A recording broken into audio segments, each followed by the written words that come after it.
राजकारण, समाजकारण, कोकणातील प्रत्येक घडामोड. सिंधुदुर्ग 24 तास आता नव्या रूपात. सिंधुदुर्ग संवाद, ताज्या घडामोडींसाठी आताच सबस्क्राइब करा. कणकवली तालुका सांप्रदायिक भजनी संस्थेच्या वतीने भारुडाच्या माध्यमातून पुराण, संत परंपरा आणि हिंदू संस्कृतीचे जतन करण्यासाठी रविवार 9 ऑगस्ट रोजी सकाळी 10 वाजता नांदगाव तिठा पुलाखाली राज्यातील पहिल्या भारुड महोत्सवाचे आयोजन करण्यात आले आहे. या महोत्सवाचा शुभारंभ पालकमंत्री नितेश राणे यांच्या हस्ते होणार असल्याची माहिती संस्थेचे अध्यक्ष बुवा प्रकाश पारकर यांनी दिली. मी प्रथमतः कणकवली सांप्रदायिक भजन संस्था कणकवलीच्या वतीने माझ्या कणकवली तालुक्यातील सर्व सन्माननीय पत्रकार यांचे मी मनापासून या ठिकाणी स्वागत करतो. त्याचप्रमाणे माझ्या तालुक्यातील कणकवली सांप्रदायिक भजन संस्थेचे सर्व सन्माननीय पदाधिकारी, सर्व भजनी बुवा या सर्वांचं मी मनापासून या ठिकाणी स्वागत करतो. आणि आपल्याला सांगायला मला अत्यंत आनंद वाटतो की कणकवली सांप्रदायिक भजन संस्था कणकवलीच्या वतीने सालाबादप्रमाणे एक उपक्रम आम्ही सेवाभावी असा उपक्रम आम्ही तालुक्याच्या भजन संस्थेच्या वतीने प्रत्येक वर्षाला घेतो. अनेक वेळ भजन स्पर्धा, त्याच्यानंतर वाद्य स्पर्धा, सोलो वादन, त्याच्यानंतर गायन स्पर्धा, अशा विविध प्रकारचे आम्ही कार्यक्रम वर्षानुवर्ष घेत असतो.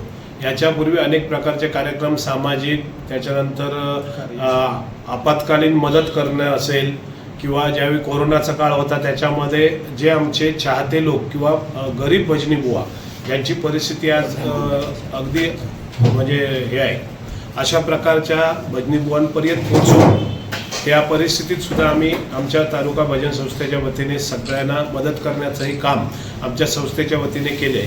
आणि 2009 पासून ही रजिस्टर भजनी संस्था आमची कार्यरत आहे. 2009 पासून आजपर्यंत अगदी सेवाभावी कार्यक्रम जेवढे शक्य आहेत तेवढे आम्ही करण्याचा प्रयत्न या माध्यमातून करतो. आणि यावर्षी एक आगळा वेगळा कार्यक्रम ह्या माझ्या भजन संस्थेच्या वतीने आम्ही करण्याचं निश्चित केलेलं आहे. तर तो असा कार्यक्रम आहे की सध्याच्या 2020च्या भजनामध्ये आमनेसामने जी भजनं होतात त्याच्यामध्ये भारुडं सध्या थोडीशी बाजूला होत चालली आहे, कारण वेळेअभावी. कारण गजरामध्येच जास्त मनोरंजन होतं आणि नंतर भारुडं होत नाही किंवा पब्लिकसुद्धा तेवढा वेळ थांबत नाही. म्हणून आपल्याला आपला जर धर्म टिकवायचा असेल, आपली संस्कृती जतन करायची असेल, आपल्या पुढच्या पिढीला जर आदर्श द्यायचा असेल तर आपल्याला पुराणातले दाखले, ग्रंथ, ह्या ज्या सगळ्या गोष्टी आहेत त्या कायम अबाधिअबाद ठेवणं ही आपल्याला खूप हिंदू धर्माच्या दृष्टीने खूप गरज आहे. कारण ग्रंथ जर सुरक्षित राहिले तर आपण राहणार आहोत. कारण ज्याला ग्रंथ कळला त्याला संत कळला आणि ज्याला संत कळला त्याला भगवंत कळला. आणि म्हणून ग्रंथ आणि पुराणं ही खूप महत्त्वाची आहेत आजच्या पिढीला. आणि माझ्या नवीन सर्व भजनीकांनी सुद्धा त्याचा आदर्श घ्यावा. भारुडाची त्यांना सुद्धा आवड निर्माण व्हावी, पुराणाची आवड निर्माण व्हावी. मग रामायण असेल, महाभारत असेल, शिवलीला अमृत असेल, गरुड पुराण असेल, गणेश पुराण असेल, अशा प्रकारचे अनेक ग्रंथ आपल्यामध्ये, आपल्या धर्मामध्ये आहेत. आणि त्याचं प्रसार माध्यम म्हणून आम्ही भारुडाच्या रूपाने एक एक कथा प्रत्येक भजनी बुवा लोकांसमोर मांडत होतो. आणि ती लोकांना आवडायची. कारण माझं किंवा प्रमोद हरियान बुवाने मी आमची दोघांची भारुडं ऐकायला सकाळी 5:30, 6 वाजेपर्यंत लोक उठलेली नाही. याच्यामध्ये पडेलला तानवडे वाडी या ठिकाणी सकाळी महिला विहिरीवरती पाणी भरत होत्या आणि आमची भारुडं चालू होती. त्या पाणी भरताना त्या ठिकाणी आनंद घेत होत्या. म्हणजे सांगण्याचं तात्पर्य की अशी परिस्थिती पूर्वी होती. आज काय झालंय, गाड्या झाल्या प्रत्येकाकडे, आता वेळ कमी आहे, त्यामुळे माणसं जास्त वेळ थांबत नाही. आणि म्हणून आमचा हा एक प्रयत्न आहे माझ्या कणकवली सांप्रदायिक भजन संस्थेच्या वतीने की त्या भारुडाची आवड पुन्हा एकदा निर्माण व्हावी आणि नवीन बुवांना पण ते वाटावं की आपण एक तरी भारुड आपण म्हटलं पाहिजे. यासाठी हा दृष्टिकोन डोळ्यासमोर ठेवलाय. आणि निमंत्रित आम्ही चांगल्या प्रकारचे भजनी बुवा तालुक्यातले आम्ही या ठिकाणी 10 बुवांना निमंत्रित केलं आहे. त्याच्यामध्ये 9 बुवा हे पुरुष आहेत आणि 1 स्त्री आहे. असे 10 बुवांना आम्ही वेगवेगळ्या कथानक घेऊन त्या ठिकाणी भारुड म्हणण्यासाठी आम्ही निमंत्रित केलेला आहे. आणि हा कार्यक्रम आमचा 9 तारखेला रविवारी सकाळी 9 वाजल्यापासून नांदगाव तिट्टा ब्रिज खाली हा कार्यक्रम, भव्य दिव्य कार्यक्रमाचं आयोजन त्या ठिकाणी आम्ही केलेलं आहे. त्याच्यामध्ये हिंदू जनजागृती या माध्यमातून सुद्धा आमचे काही गोष्टी त्याच्यामध्ये आम्ही चांगल्या प्रकारे आपले सर्वांचे आधारस्तंभ सन्माननीय पालकमंत्री नितेशजी राणे साहेब यांनाही आम्ही या ठिकाणी निमंत्रित केलेलं आहे की साहेबांनी सुद्धा आमच्या या कार्यक्रमाला यावं आणि तशा प्रकारे साहेबांनी सुद्धा आम्हाला त्या ठिकाणी निश्चित येतो म्हणून सांगितलेलं आहे. कारण आज पालकमंत्री सुद्धा ज्या पद्धतीने ह्या तालुक्यामध्ये, ह्या जिल्ह्यामध्ये आणि मतदारसंघामध्ये आणि राज्यामध्ये जे कार्य करतायत, अल्प अवधीमध्ये त्यांनी संपूर्ण महाराष्ट्रामध्ये की एखादा पालकमंत्री कसा असावा, मंत्री कसा असावा हे त्यांनी छाप उठवलेली आहे आणि त्याचा आम्हाला सार्थ अभिमान आहे, गर्व आहे. आणि म्हणून आम्ही पालकमंत्र्यांना सुद्धा निमंत्रित केलं की साहेब तुम्ही आमच्या या कार्यक्रमाला भेट द्यावी आणि 100% पालकमंत्री साहेब सुद्धा या कार्यक्रमाला येणार आहेत.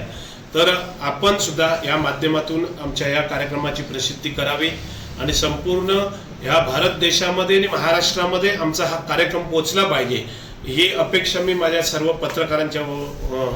पत्रकारांकडे मी करतोय. कारण हा अतिशय भावनिक हा विषय आहे आणि समाज प्रबोधनाचा विषय आहे. त्याच्यामुळे तुम्ही सर्वांनी आम्हाला मोलाचं सहकार्य या माध्यमातून करा असं तुम्हा सगळ्यांना मी या ठिकाणी आव्हान करतो आणि आपल्याला विनंती करतोय की अशा प्रकारचं माध्यम आपण म्हणजे लोकांपर्यंत पोहोचवावं आणि त्यासाठी सहकार्य तुमचं लाभावं यासाठी मी आपल्या सर्वांना निमंत्रित केलं आहे.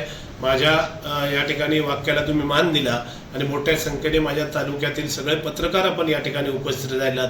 तुमचे सगळ्यांचे मनापासून मी या ठिकाणी आभार व्यक्त करतो आणि इथेच थांबतो. धन्यवाद. 9:30 वगैरे होतील. 10 वाजता बरोबर आम्ही कार्यक्रम सुरू करणारच. 10 वाजता आणि साहेबांचा टायमिंग जसं येईल त्याच्यानंतर साहेबांच्या हस्ते जो काय तिथे सन्मानपूर्वक जो काय उद्घाटन वगैरे आहे ते आम्ही करू. पण आम्ही एक श्रीफळ वाढून त्या ठिकाणी 10 वाजता आम्ही कार्यक्रमाला सुरुवात करू. कारण 10 बुवांची भारुडं म्हटली की अर्धा पाऊण तासाची भारुडं होणार. तेव्हा प्रत्येकाला तेवढा टायमिंग मिळायला पाहिजे. मध्ये एक 5-10 मिनिटं ते साहित्य लावायला वगैरे. त्याच्यामुळे तेवढे कार्यक्रम जवळजवळ 7-8 वाजेपर्यंत तो संपला पाहिजे याच्यासाठी आमचं नियोजन आहे. आणि प्रत्येकाला एक वेगळं कथानक घ्यायला सांगितलेलं आहे. कोणी रामायणातलं, कोणी महाभारतातलं, कोणी गणेश पुराणातलं, कोणी गरुड पुराणातलं, अशा प्रकारची ती वेगवेगळी हे घेऊन त्याच्यामध्ये त्यांनी चांगल्या प्रकारचं भारूड सादर करावं. तालुक्यातले नामवंत भजनीबुवा त्याच्यामध्ये आहेत. त्याच्यामध्ये सन्माननीय सकाळी तिथले स्थानिक तोंडवलीचे गावचे म्हणून संतोष आमचे मेराशी बुवा, त्याच्या चंद्रकांत गुरव बुवा, मंगेश खाडिये बुवा, त्याच्यानंतर हेमंत तेली, सुजित परब, उदय राणे, सतीश सावंत भिरवंडे, त्याच्यानंतर प्रथमेश चव्हाण फोंडा आणि ऋतुजा पाळेकर असे 10 बुवा टोटल त्या ठिकाणी निमंत्रित केलेत.